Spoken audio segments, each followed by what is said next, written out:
Okay, hey, welcome to another episode of On the Wrist from Off the Cuff. Today we have yet another variation of the venerable Seiko Alpinist to review for you guys. A little bit about the brand. Seiko was founded back in 1881. They are Japanese in origin, but now have factories throughout Asia. They do cover all market segments from entry level to extremely high end. Of course, it might not be branded as Seiko because you can see some really great Creedors or Grand Seikos out there, and even re-release of King Seiko recently. So they do some pretty cool stuff, kind of within every price range. There is from exotic stuff with precious metals and jewels and, crazy, just wild out there movements, as well as stuff that you can find at your local Macy's. So there's definitely a wide range of stuff that they do. In terms of this particular type of watch, I'd consider it an everyday watch, although it is really quite dressy, I think, especially within this particular trim. But when you're looking for an everyday watch, some key common characteristics and design language is really you're just going to want to look for something that's going to have a versatile blend of sporty and dressy attributes, which the Alpinist line really is known for. It is one of those watches that is a great field companion, but it also has 200 meters of water resistance, as well as a, pretty minimalist case size when you get down to it. Now, this particular Prospex Alpinist is the 1959 Laurel Alpinist Reinterpretation, and in particular, this is the SPB259 140th Anniversary Ginza Limited Edition. So, with that said, let's go ahead, zoom the camera out, get this piece in hand, and take a closer look. All right, guys. So, as you can see, this thing is gorgeous.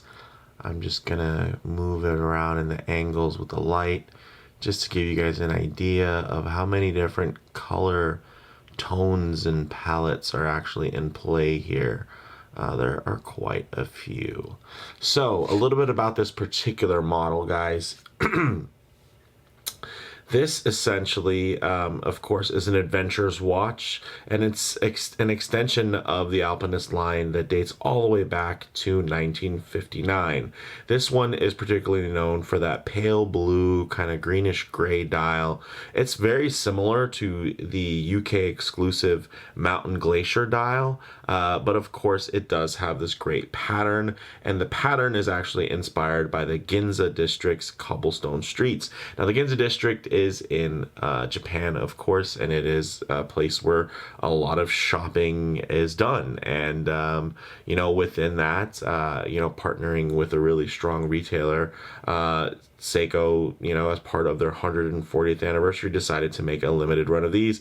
I believe these are a limited run of about 3,500. They're not numbered, but it's my understanding that they sold pretty quickly.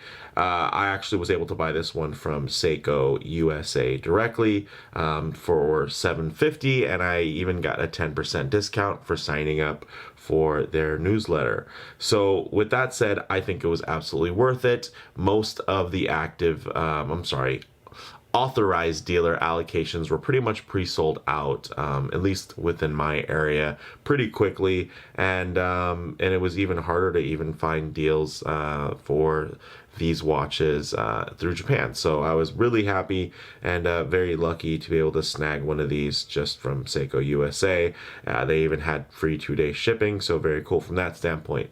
Now, in terms of the dimensions here, you're getting a 38 millimeter case with a 12.9 millimeter thickness, and I will say that Seiko really doesn't use a lot of tricks to thin out this case. It really is purposely built to appear a bit chunky and strong and whatnot, and it is a bit of a juxtaposition to this kind of ornate dial that they have, because it definitely is striking as a tool watch, and it inspires confidence in terms of the wear.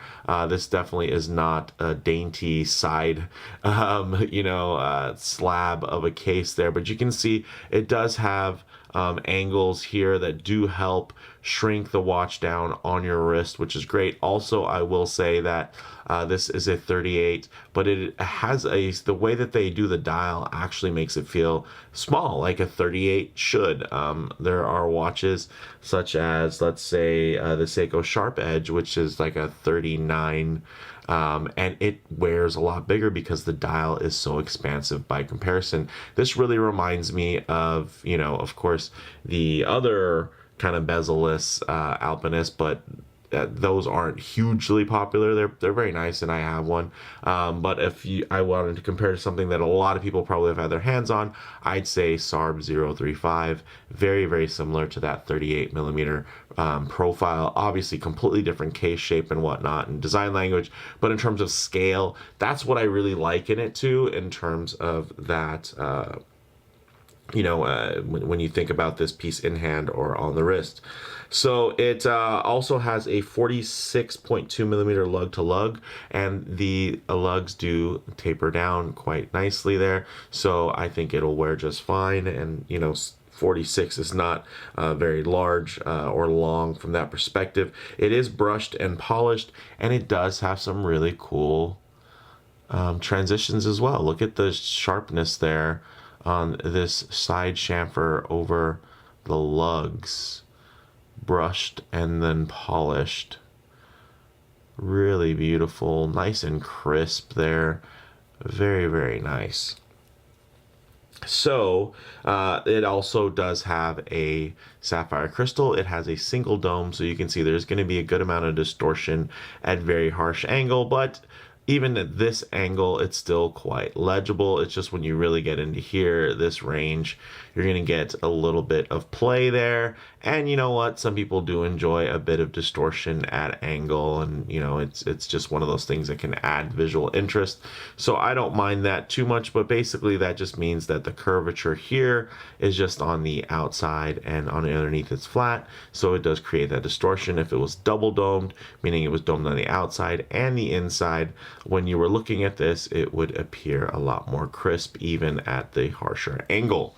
So with that said, let's move on to the crown and bezel. So the bezel, of course, is fixed and fully polished, and it is not completely flat. It does have an angle there on it, as you can see, but because it's all polished, you really can't see any delineation within the breaks unless you're really watching it as the light rolls and slides over it.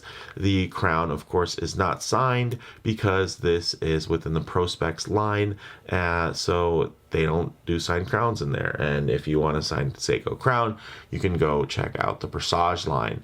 One of the reasons why they don't do a signed crown here is because typically there's going to be screw down crowns and they want everything to line up. So instead of worrying about that, they just kind of omit them. So I will have to say that strategy is, it's logical. Is it my favorite thing? Not necessarily, but I can understand the reasoning behind it. When we get now to the case back, guys, you do have, of course, not as new as it once was, but it's the Seiko 6R35, which does have a few nice upgrades over the 6R15. You're getting a 70-hour power reserve versus the old 50-hour power reserve, and you're getting 24 joules versus the 23 joules of the 6R15. So this case back is pretty nice. They even put a little bit of printing there, as you can see, which is not something exclusive just to Seiko's limited editions or even the Prospex line. There are quite a few Grand Seikos that even do printing over that window, so that is part of kind of the common corporate design language. So I don't mind it too much, and these movements have never been too much to look at. It's very cool, especially if you're not like hugely into watches and you don't have a lot of things to compare it to. It's nice to see an automatic or mechanical movement through the display back, depending on where you're at within your journey. So In terms of this dial, guys, you do have these great applied indices. You're going to get, of course, everything is loomed there. You're getting that pale bluish gray green dial. It's sunray patterned, and then also has the other pattern as well, for the cobblestone kind of layout there, the geometric shapes. It looks really great, and it plays wonderfully with the light there. You're also getting a framed date at the 3 o'clock, which looks fantastic. Also, you're going to be getting loomed hands that are polished, and then you get this really nice Comparu painted seconds hand, which is basically that blue with kind of a soft green tone. Some would liken it to some level of robin's egg blue, which the brand Tiffany and Company, of course, have made very popular. But this color was actually very popular, within Japan, even with geishas back in the day. So very cool little heritage tieback that actually is something that is fashionable as well, because let's face it, I mean, I even have some Air Jordan 1s that have kind of that Tiffany teal kind of bluish hue on them. So having something like this is very versatile and quite nice. Now, moving on, of course, with the screw down crown, even though we do have a display case back, it is water resistant to 200 meters or 20 bar, which is great. The bracelet is actually quite interesting. It's actually a 19 millimeter lug width. It has solid end links, and then it uses a pin and collar system. Now, to this point, every other kind of alpinist that I've handled has had the same bracelet, and they've all been just simple friction pins. Here you're getting pin and collar, which is a nice change of pace. I know not everybody's crazy about pin and collars, but I will say that they are a lot more sturdy, even though they're going to be a little bit harder to kind of change on your own. Not as easy as screw pins, but I mean, from Seiko within this price range, you're just not going to find screw pins on anything. So it does have a very standard clasp here. The nice thing is you are getting a single micro adjust option, and it worked for me. And then you're getting, of course, this nicely milled and contoured solid folding clasp, and it does carry with it kind of this similar thing there. As you can see, even closed, there's a bit of a step there, and that is something that is a bit of a hallmark within this range, and the Alpinist clasp line. So the good thing is there's consistency. The bad thing is, Seiko has designed at least visually better looking clasps than this that you can find like in the Seiko Sharp Edge series, but unfortunately it didn't make it here. And of course this also doesn't have the coating, the hard coating on the surface treatment here like the Seiko Sharp Edge does. But I will say this watch has really replaced my Sharp Edge Seiko for me, because this wears and presents as a smaller kind of dressier watch, but then surprise, it actually is a lot more sporty and durable as well, minus the hard coating. But the nice thing about not having a hard coating is it does, you don't have to worry about it wearing off or wearing away and affecting any types of different tones. It's just metal on metal, and if you get some scuffs, you can repolish it or rebrush it. So very cool from that standpoint. But I've rambled on quite some time on that, so let's go ahead, get this piece on the wrist and see how it wears. All right, guys, as you can see on my 7¼ inch wrist, this thing wears really, really well. Look at that. I know some of you might be a little bit turned off by the thickness there and the height at 12.9, almost 13 millimeters, but it does have a bit of sapphire that does protrude out there, making it a little bit taller, but not really visually taller, but it is physically taller if you were to measure, of course. But man, look at that. I like that you actually have flat center links here. It's very similar to the design of some Presage bracelets, except it doesn't have kind of the extra polished pieces, making it more of a 5-link style design. This is more of the 3-link style. but it does have the flats that are there in kind of the ends where you're getting a nice polished beveled edge from that standpoint. And then here you're getting the more traditional kind of semi-rounded style, but this is a 3-link style, but underneath it is really just 2 links. There's the middle link there, the center link, and then this actually has a cross member. So the outer links are actually just 1 link linked in underneath. So it looks great, functions great, and my goodness, look at that dial, guys. It's cool, man. I really dig the color. I dig the indices, the layout. I think it's really, really quite handsome.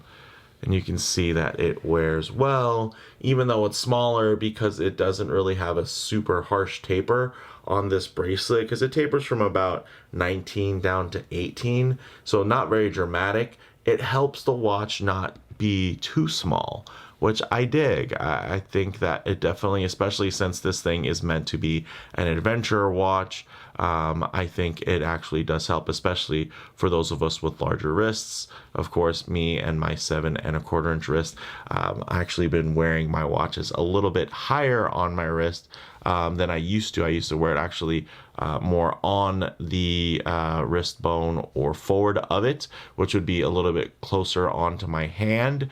And that's really where the measurement is 7¼ but you know, by me wearing it a little bit further up the wrist on the other side of the wrist bone, I'm actually probably closer to 7½ inch there. But you can see this thing doesn't appear small or dainty or anything like that. It really is just quite a perfect fit from that perspective.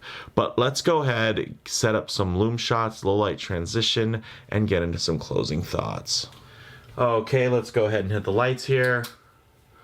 All right, as you can see, this thing glows just beautifully, and you're going to be getting that proprietary Seiko Lumibright in the green tone. Interestingly enough, the other kind of bezel-less Alpinist that came out, it actually uses a blue tone.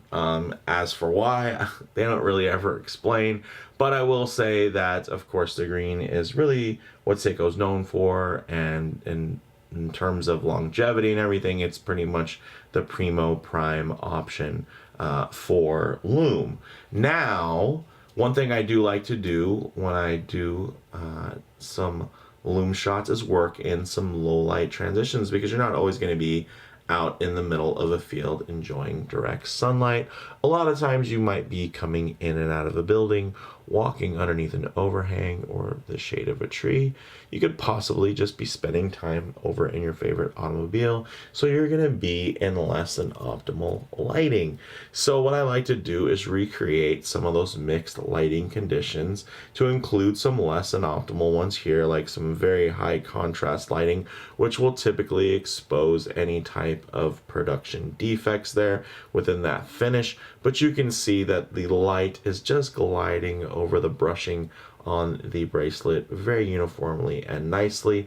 And man, is that dial just going to work right now, grabbing and holding and reflecting light in so many different ways because of the multifaceted pattern that is on that gorgeous dial. And then you can see, once we get up here, you're actually going to have more of a high contrast sunburst effect that is going to showcase a lot of the dark colorways while having very thin, bright, vibrant strips just kind of peek out, and then they flare out from time to time, and then you start getting more and more texture and pattern there. So very, very nice from that standpoint, guys. Really, really digging this one and happy to share it with you.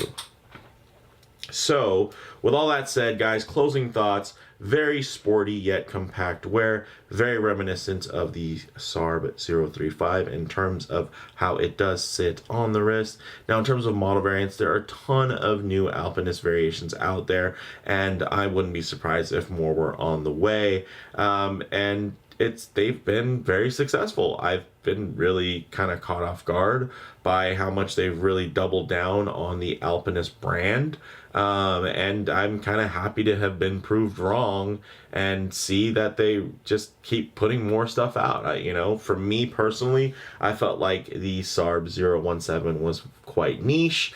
I think it still is, but it was very cool that kind of that translated into bringing so many great heritage ties to the mainstream outside of kind of that green and gilt with compass layout that was just so popular. Of course, there's a long lineage of different, very different looking alpinist watches from the past. So I'm glad that they were able to leverage this within their future releases, current releases, and in this case, the 140th anniversary Ginza limited edition release. So in terms of comparable models, when I'm thinking a 200-meter water resistant, everyday versatile type of watch, yeah, I'm thinking of my Zen 556s, my Glycine Airman 18, and you know, now a bevy of different micro brands that are out there as well, and that have kind of joined the fray as competitors that are within kind of that same space. Maybe not quite 200 meters of water resistance, maybe 150, but with a screw down crown, or even 100 meters with a screw down crown, kind of can put them in the same similar conversation.